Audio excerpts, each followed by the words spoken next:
Pickering from Parrot Literary Corner. You know me, your noble and honest host, and I've got exciting news for you. Last anthology, Series 1, The Literary Parrot, did such a great job. We want to continue to provide this community service to our viewers and to our contributors to the program. So please get up and get a copy immediately. You know, if you're in this book, you want to get a copy. If you're not in the book, you want to get a copy and see what we're doing. You want to be excited with us. We want you on this program, and we hope to see you sometime soon on The Literary Parrot. You have to get your hands on this copy. It's amazing. It's an absolutely beautiful anthology meant just for you. Our past guests have been invited back to contribute yet again to this Series 2. We do this quarterly anthology. We will be doing this after our 200 episode milestone. As of this last quarter, we reached 200 episodes, and past that, get up and get a copy immediately. This is the only TV show on earth for creative writers, and our guests are amazing. They're also community activists building from the ground up. This program is for everybody out there who is a creative mind. Order several copies if you can and donate to local libraries. Give them to your friends, cousins, fans, supporters, anybody that you think loves poetry. And it's not just poetry in this book. Remember, this is creative mind. So we have prose, fiction, short stories, essays, artwork, anything you can think of, artistically creative, photographs. Everything in this book is packed. It is packed. It is just absolutely packed. If you want to get your hands on it now.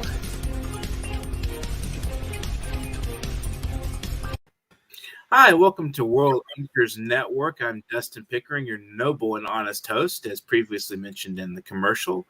And today is episode 235, so let's congratulate ourselves on that milestone. Today we have Chuck Joy. Chuck Joy has been publishing poetry since 1980. Poetry collections include Percussive, Said the Growling Dog, Theme of Line, and Fun Poetry. A poet committed to performance, he is featured at venues in Erie, Cleveland, and New York City. Chuck hosted weekly poetry events in Erie for many years. As a child psychiatrist, he completed training in Morgantown, West Virginia, and has practiced in Erie since 1987, and is a board member of the Institute for Poetic Medicine. Chuck was Poet Laureate of Erie County, Pennsylvania from 2018 to 2021. Thanks for joining us, Chuck. How is life in Erie today? Well, it could be colder, I guess, Dustin, but I'm excited to be here. This is such a nice opportunity. Thanks for having me. Wonderful. I want to thank all our viewers at the moment, and thanks for watching. Remember, you can comment live as we're talking, and so if you have any questions or comments you want to make on the program, feel free, guys out there watching right now. So my first question would be, how would you describe your poetic style? Well, I guess primarily narrative. I really have a strong tendency to have a sort of a through going line of meaning, but not always. I'm real attentive to the rhythm of the words, and that guides me as a rule. I also like to write poetry that I like to say you can watch, so it's usually fairly visual and containing images. So when you say visual in terms of on the written page, I mean you write for performance. Does that somehow translate onto the page for you as well? Well, I believe in the graphic presentation of a poem, but I tend to left justify. So on the page, it's usually a matter of stanza breaks and line lengths in terms of the graphic appearance, but the content of the words is often descriptive. Interesting. So when you say descriptive, what kind of things do you like to go into in the terms of the description? Is there a specific, like do you describe, like in a story you would describe the surroundings but in poetry, how would you define description, and what would you describe? Usually a setting, something very physical, like I say, sort of a visual element. A place, location. I have a whole collection of poems that were chosen around the fact that they present location. So that's Okay. important to me. Part of the reason I write is to go places. Although I try to be very aware and meditative about my actual surroundings, I'm very subject to flights of the imagination. Do you think imagination can connect you to places you've never been or places you're maybe familiar with just in books and you can write about places like that and through your imagination? Yes, and I also think imagination can connect us as poets to realms that don't exist at all, let alone never been. So, that's a high art to me. Mostly, I'm a little more grounded to reality than that. I have, Dustin, on occasion, been so excited about taking a trip that I've begun to imagine it in poetry before the trip ever happens. And when the Wow. trip on occasion is canceled, the only reality that's left is the poem of the imaginary trip. Okay. Well, that's interesting. You have snapshots in your mind then of the place you were going to go and didn't have a chance to go, or it's a memory bank of sorts. Yes, Yeah. it's something that never happened. Right. Pretend That's pretty memory. interesting. Yeah, I So, like do you? I'm curious about your book, Fun Poetry. Why is it titled Fun Poetry? Is it part of your mission as healing people through poetry to, present more of something, lively or more entertaining in that spectrum of thought than something a little more fact based or something like? Is it when you say fun poetry? What does that mean, and why did you title the book that? it's great that you've started off with that. It's part of my mission to have fun with words, Mhm. and that's sort of a major gratification that I get. That's part of the whole point, is to have fun. And if there's anything healing or child psychiatric about it, it's because that profession keeps me in touch with children and having fun. So I suppose I had fun as a child, but as the adult I am now, the most fun I have is imagining words and transcribing them. So there's a sense of fun and play. That's another word I would put out there, play. Interesting. So, what kind of when you play with language, what sort of things do you find that you enjoy playing with most? Is it like word combinations or structures, or how do you play with the words in that sense? Well, it's usually always stringing them along some sort of line going through them. And so the sound is important and the content. The play is just bringing the words together in a way that makes sense. And to me, it's poetry because it's done one line at a time. Mhm. Uh, Line breaks and enjambment exist and are there for fun and play, but what I'm trying to do is have every line be its own um, experience.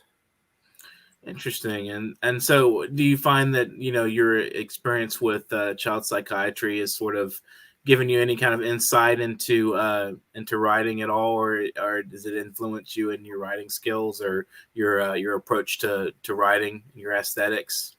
Sure, in many ways, although I was a poet before I was a child psychiatrist, I think what Mhm. it's added to is not only in terms of awareness of play, but also depth of meaning and healing is a big factor now. I think poetry is uh, maybe intrinsically healing, depending on how it's used. Not all the time, but it certainly can be a method to provide personal growth and healing, and that's close to the child psychiatry mission too. Mhm. I think so. I definitely agree that when I read a poem, I feel fulfilled in some way, and I think that poetry has that ability. Why do you think it's able to fulfill someone emotionally in reading a poem? Well, it's really more in the writing of it. I think Right. that the opportunity to I find poetry very close to meditative states, and from that perspective, sort of the flow, which is another super important component, uh, is surprising. And in that surprise, the writer discovers and manages feelings and facts about, in my case, himself, that are I think helpful. Hmm.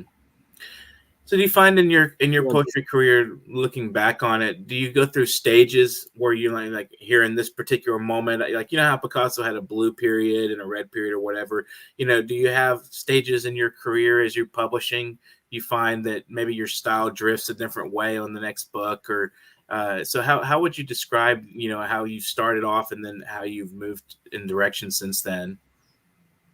Well, I think I sort of feel like I managed to sort of understand how to transcribe my thoughts in a line by line fashion that I found satisfying. And I've maintained that activity throughout. Hmm. So it's different publications are organized around different um, themes. There have been different periods of my life, probably that have, like, for example, I feel I've said on many occasions that the poetry that I wrote around 2016 or 17, or even maybe still, is a lot more tragic and sort of unhappy, or sort of just not happy Hmm. than I had done before. I have a chapbook. I don't have it right with me here, but when I look at it, I recognize how that all those poems, which were kind of from a period of time, reflect distress, Hmm. and that's not always the case. Another time, I had a project involving trying to bring together poems that were prompted from the medical context. I did that for a staged poetry show at a theater in Erie, and where the poems I had written were read by a diverse cast, and that was a sort of a stage. And then more recently, during one of my terms as poet laureate here in Erie, Pennsylvania, Erie County, Pennsylvania, I produced as a project a staged reading of poems by Edgar Lee Masters from Spoon River Anthology in particular, and that had a big effect on me. I'm anticipating that my next publication is going to be sort of a tribute to Edgar Lee Masters and Spoon River Anthology, consisting of poems that I wrote in that style. Style particularly where every poem is titled with the name of and written in the voice of a fictional character who is dead. Hmm. That's what Masters did in Spoon River, and I found that very compelling. And then just to conclude, more recently, I recognized this tendency to want to write poems that I say poetry you watch. In other words, that are sort of the poetic equivalent of a film. Hmm. And I think that effort sort of was highly influenced by the Fireside Theater and other efforts toward theater of the mind through words. Interesting. So you take different approaches, and you go. I think when life is different aspects of life can influence poetry. You mentioned stress, or sometimes you're in a good mood, and when you're writing, it reflects the mood reflects in that. And it's interesting you mentioned Edgar Lee Masters because in February, actually next month, we're going to be my publishing company is going to publish a newly done selected version of his poetry spanning his entire career. So that'll be with Ryan Guth as editor. So that's coming out actually next month. So you can look forward to that. I'll have to get you in touch with us when we publish that. So it's really going to be fun. We've got the book already ready together and everything, so it's ready to go. But we just need to release it. Hopefully, we get some good reviews on it. And then my press is called Transcendent Zero Press. Just so you know, I mean it's a fun title to roll off your tongue. Transcendent Zero Press. So when you're Yeah, organizing, that's great. it'll be fun. I will hopefully you'll pick up a copy when it comes out. We'll hopefully get it out pretty soon here. So that'll be a great addition to your collection. It's called Down into This Land is the title of the book. So what do you so when you organize events, what is the process like for you? I mean, obviously you wouldn't do it if you didn't enjoy it, but how do you go about as poet laureate? What kind of things do you organize and what can be attributed to you as far as the you know um capacity to to organize an event, or what do you do as a poet laureate exactly? Well, the major identity is poet, so anything sort of other than that is distraction, and that's true of producer, and it's true of poet laureate too. The poet laureate of Erie County, Pennsylvania, is expected to administer a project, and everybody knows that going in. So part of the selection process is to include sort of consideration of what's proposed as a project. And in my case, I had that opportunity twice. My original project had several parts to it.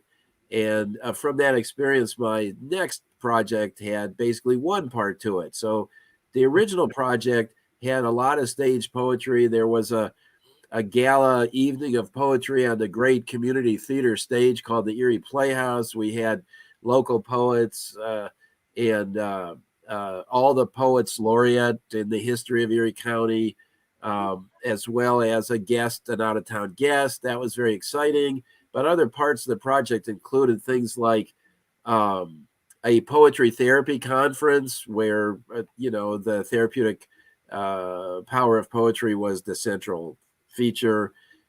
Erie, Pennsylvania, the city of Erie has sister cities, international sister cities. So part of that original project was to enhance the relationships between Erie and its sister cities through poetry, which led to many wonderful adventures, ranging from having a poem I wrote precede a delegation from Erie, Pennsylvania to Zibo, China.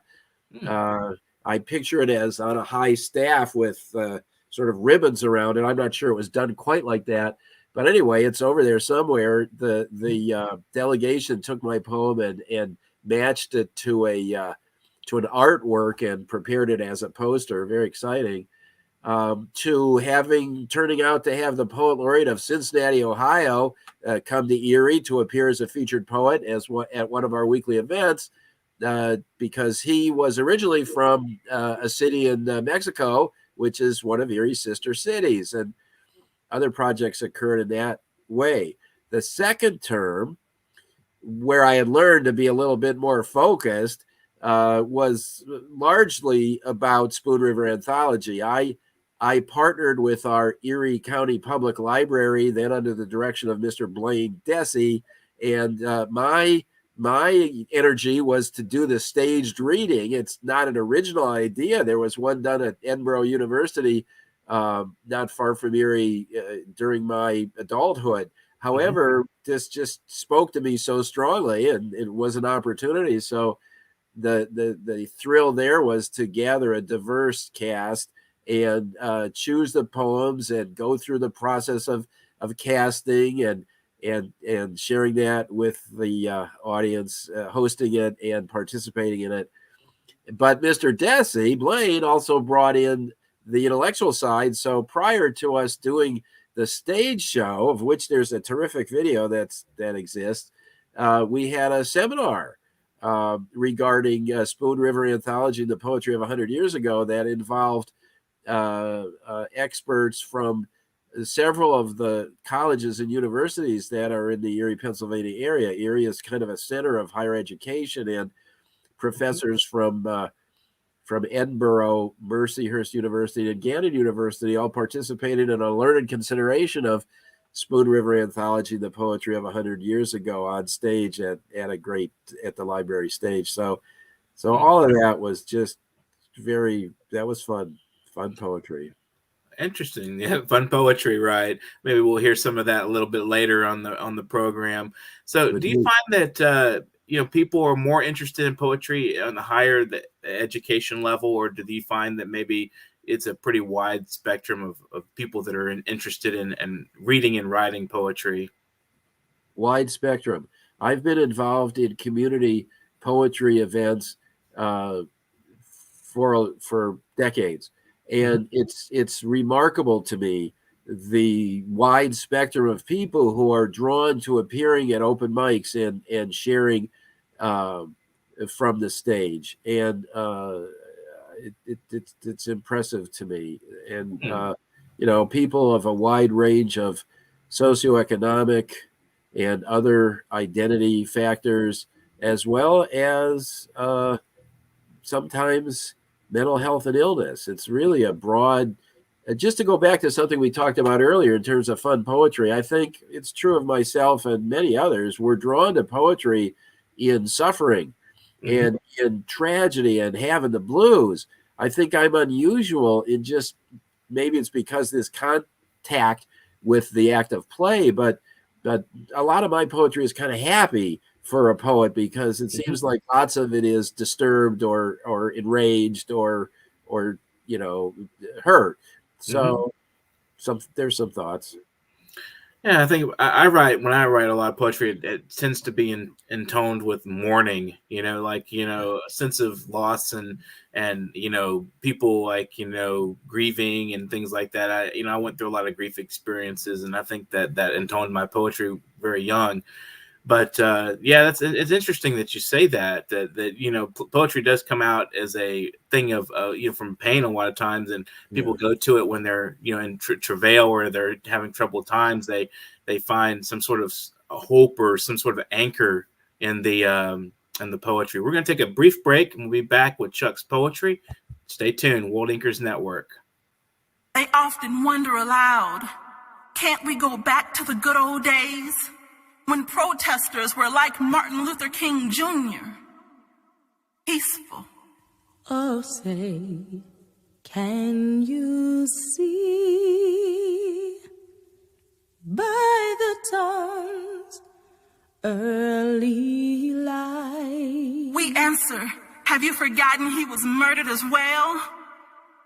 What so proudly we held at the twilight's last gleaming. Hoses, dogs, batons beat faces and heads, causing blood to spill. Whose broad stripes and bright stars through the perilous jail cells moaned for relief as they were filled past capacity with black men in three-piece suits. O'er the ramparts we watched were so gallantly streaming. Bridges blocked on a bloody Sunday, and the rockets regular, the bombs bursting in air. a church firebombed, flames dispatching 4 innocent little black girls off to see heaven's gates. Gave proof through the night that our flag was still Volunteer there. voter registrars shot in their car as peaceful protesters were found dead on the side of a dimly lit road. Oh, say does that star-spangled banner yet wave? Young black men sent to fight and die in war, yet here sharing lunch counters with whites was against the law. Or the land of the free and the home of the brave. Were those really the good old days?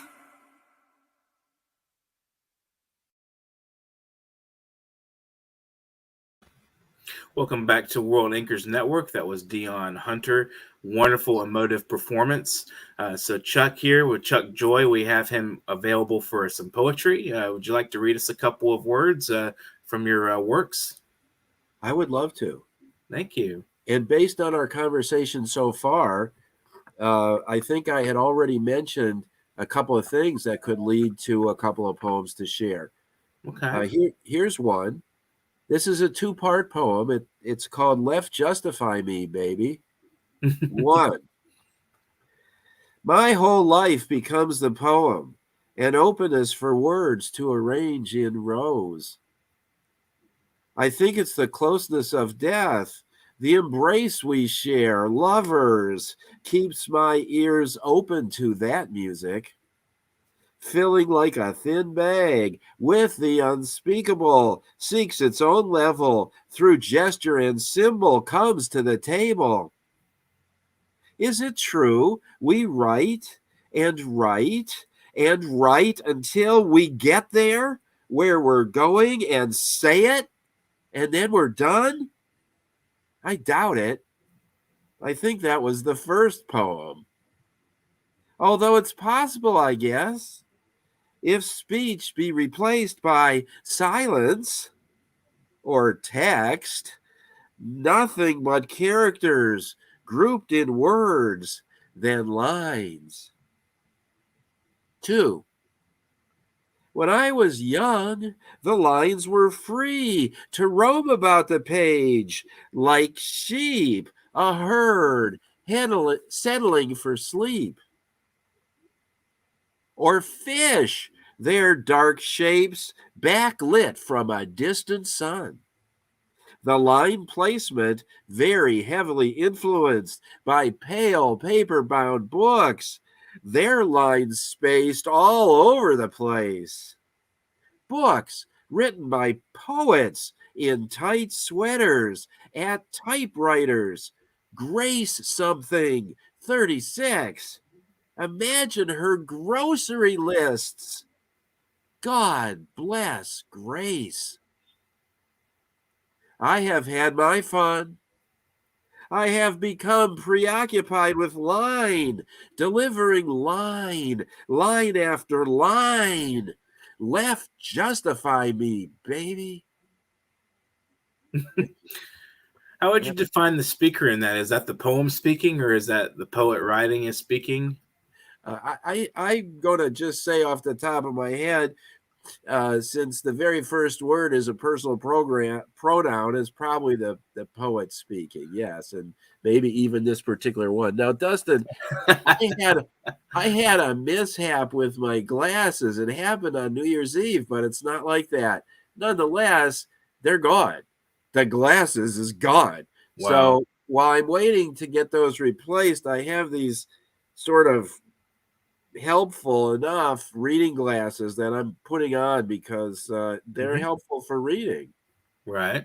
So there you go. Well, you have to have glasses to read. You have to have glasses to read. Right. And I was hoping to read another poem, so Sure, the go ahead. glasses will help me. All right. This poem, I think, reflects my belief of writing one line at a time. It's called Every Line a Character. Okay. Every line deserves the same attention. Each line a terrific friend. You can name them. Here's a line named Brendan. Say goodbye, Brendan. Now, Bridget, she's a funny line, a punch line, complete with sly wink.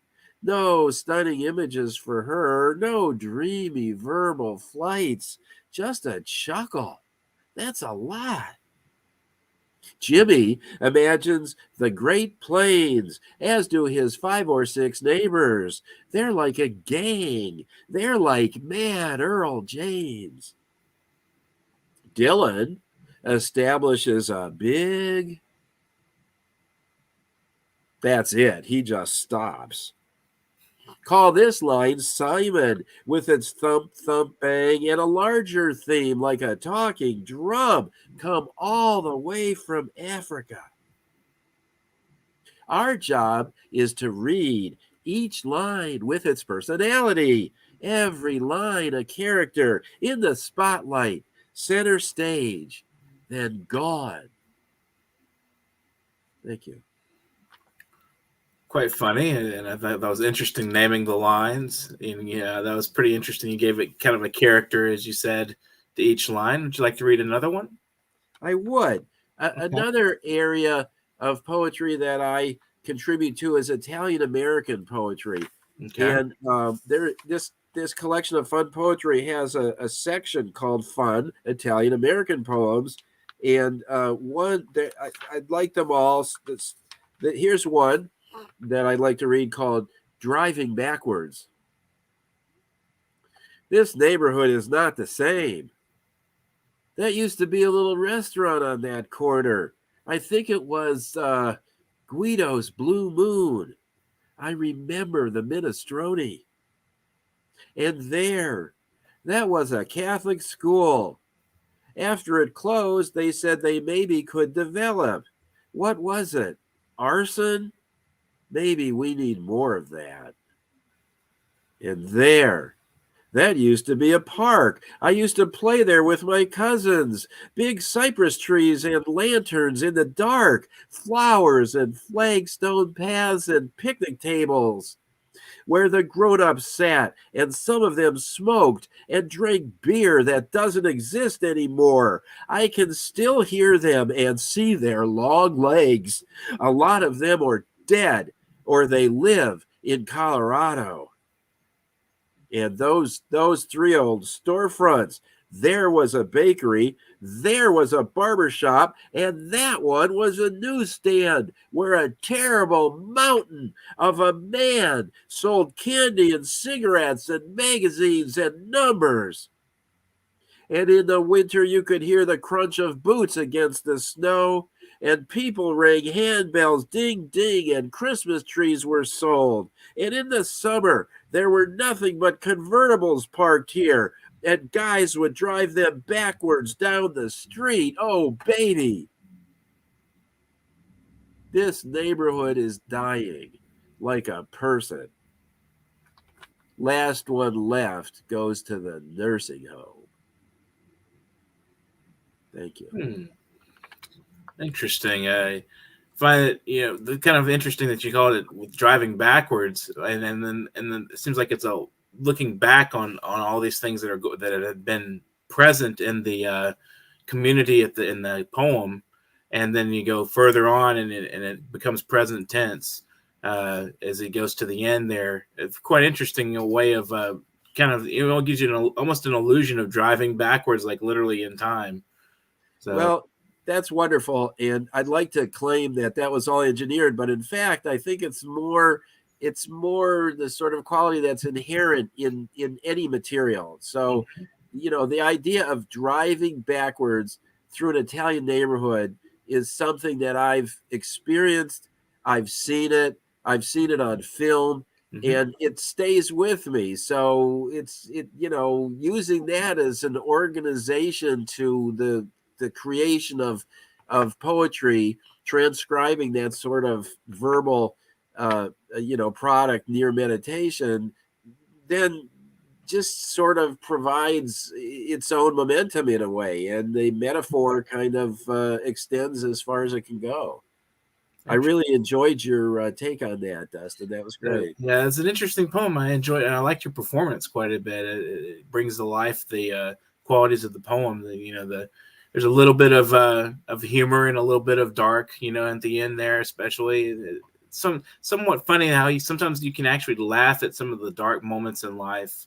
And I think, reading, if you're, an astute reader, you especially find that there's wisdom to life, and we're not here permanently. We're not going to stick around, and eventually we're going to leave the planet, and whatever happens after that happens. So, we might as well just sort of look at some of these dark moments as blips on the screen in a way, Do you have any other favorite poets besides Edgar Lee Masters, of course, we mentioned earlier? Do you have any favorite poets you like to return to from time to time? Yes, and of two kinds. One are the kind of poets that I know from their work on the page and in books, and the other are poets that I know from the poetry community. So to go from that first group, Billy Collins has been a very influential person. I've actually met Billy Collins on a couple of occasions, and my collection of Billy Collins is big and important to me. So there's him. Charles Bukowski is another who's been very, I believe, influential on me. From the local poets, there's a fella in Erie who's frequently published named Matt Borzon, who writes a very short line. And in terms of our earlier discussion about stages of writing, I think my poems tend to vary between very short lines and longer lines like that. Driving Backwards are pretty long lines, but a lot of my poems and it's kind of arbitrary. Some are short. The last two I wrote was one longer and one shorter, but that's another favorite poet who I can speak to. There and the Edna St. Vincent Millay. I don't claim to be a scholar of her in any way, but the impact of her poem Recuerdo on me is enough to it's a greatest hit, just tremendous. Wow. And there's another poet named Yuyutsu Sharma who hails from Kathmandu, who I am privileged to have known, and he's had an impact on my own work and publishing, and from the category of poets I know, he's one. The current poet laureate of Erie County, Pennsylvania, is Sean Thomas Doherty, very powerful, well-published poet. And this is a topic I could talk more on, but there's a whole bunch of names from both from the library as well as down the street. Well, it's good we get some names. I think I've heard of Sean Thomas Daughtery, I believe. I think I've heard that name a few times being mentioned. You played Dion Hunter during the break, and I believe if she's from Northeastern Ohio, our paths may have crossed, and I see her on Facebook. That's another place for poets, and another poet from that area is John Burroughs. I've had the opportunity to meet a lot of poets, Ray McNeese, and people from Northeastern Ohio. George Wallace is a poet I know in New York City. George Gaida used to be in New York City. Diane Borsnick from Ohio. Scott Williams in Buffalo. C. Williams in Erie, Berwin Moore in Erie. This is turning into a litany. So what would your final words be to the audience and conclusion of the program? Well, based on our discussion so far, I'll just circle back around to that idea of play. Even such a melancholy experience of driving backwards, the play is in putting the words together, and the topic happens to be painful, but that sort of thing can be applied to everything. And then keep in mind the sort of quality of doing that toward personal growth and healing. So that's my message. I try to get it right the first time, but I'm willing to edit as the spirit moves me. Excellent. So you have any shout outs you'd like to throw out there? Say hello to anybody, family, friends, other poets? I would be remiss if I did not greet my wife, Dawn Joy. Hey, Dawn, good to see you. I couldn't answer your phone call because I was in this interview, but I love you. Excellent. So thank you so much for joining us, Chuck. It's been a pleasure speaking with you. This is World Inkers Network. We had Chuck Joy today on this episode. So if you missed it, go back and watch it again. It was incredible. We talked about poetry as play, and we talked about a lot of other things, and then dropped some names on some poets you can check out who are live and some that are from the library, as Chuck mentioned. So if you'd like to support this program, we can get you through PayPal. You can send us some money out there through paypal.me/nyparrot. That would help us out significantly for donations. And you can also purchase our anthologies. We have Parrot, Literary Parrot Series 1 and Parrot Series 2. Just look up the Literary Parrot Series 1 or Literary Parrot Series 2 on Amazon, and we'll get you can buy those copies. And you'd love to see some new work out there, fresh on the market, worldwide, international voices. And if you want to be on the program, you can send your bio and a headshot to literarycorner@newyorkparrot.com, and that'll be a wonderful way to support the program. If you don't want to do it monetarily, we'd love to have you on this program. It helps us create content, and it helps you promote your work. So don't be afraid to get in contact with me at literarycorner at newyorkparrot.com. This has been an excellent program today with World Inkers Network. I hope you guys have an excellent afternoon. Get out and do some writing. Thank you so much for joining us today. Hi, I am Dustin Pickering from Parrot Literary Corner. You know me, your noble and honest host, and I've got exciting news for you. Last anthology, Series 1, The Literary Parrot, did such a great job. We want to continue to provide this community service to our viewers and to our contributors to the program. So please get up and get a copy immediately. You know, if you're in this book, you want to get a copy. If you're not in the book, you want to get a copy and see what we're doing. You want to be excited with us. We want you on this program, and we hope to see you sometime soon on The Literary Parrot. You have to get your hands on this copy. It's amazing. It's an absolutely beautiful anthology meant just for you. Our past. Listen to the people.